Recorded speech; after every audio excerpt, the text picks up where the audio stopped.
ragazzi, vi faccio un ASMR, bentornati.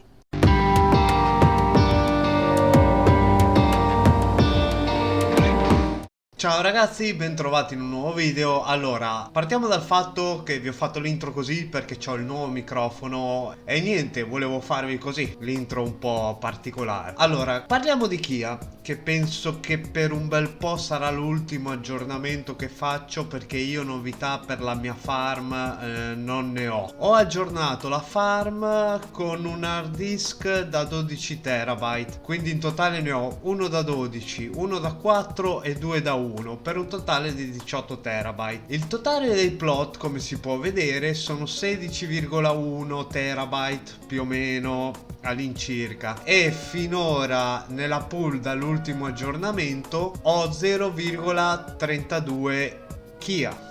Il totale dei plot con 16,1 circa terabyte di plot sono 164 plot, e prima che salta fuori un numero fortunato ce ne vorrà parecchio. Adesso dice un anno. Ho rinominato i vari hard disk in rosso, verde, blu e giallo, e come potete vedere con hardware monitor in basso mi sono messo per ogni colore dell'hard disk a cui ho dato il nome la temperatura in gradi centigradi, in modo che accendo il monitor e ce l'ho sempre sotto controllo. Sto guadagnando in media 0,026 ogni settimana. Questo sta a dire che in circa 9-10 mesi guadagno un Kia intero. Le commissioni rispetto all'ultimo update si sono ridotte, infatti prendono lo 0,965% circa da quello che guadagno.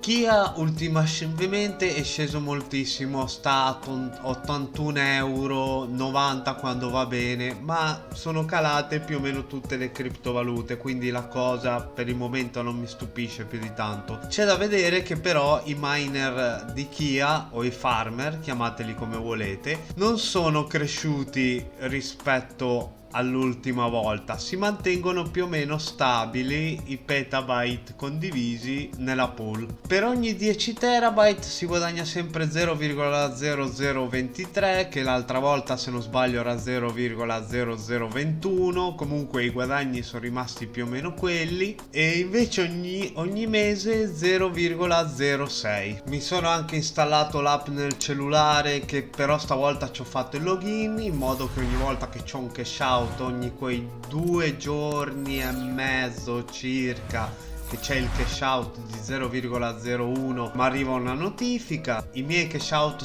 stanno tra i 2 giorni e 17 ore, 2 giorni e 15 ore circa, quindi all'incirca tra i 2 e mezzo e i 3 giorni ogni cash out. Quello che mi preoccupa ad ogni modo è il database di Kia, che si inserisce in CI e sta diventando sempre più grande, sta arrivando facilmente a 50 GB, quindi probabilmente dovrò sostituire di nuovo l'SSD del sistema operativo. Beh, io ho deciso di investire un altro pochino in Kia, spero che in un futuro prenda piede e ne possa beneficiare. Intanto continuo a farmare, tanto la spesa ormai è fatta, tanto vale continuare. Quindi per il momento direi che è tutto, qui ci salutiamo, enjoy!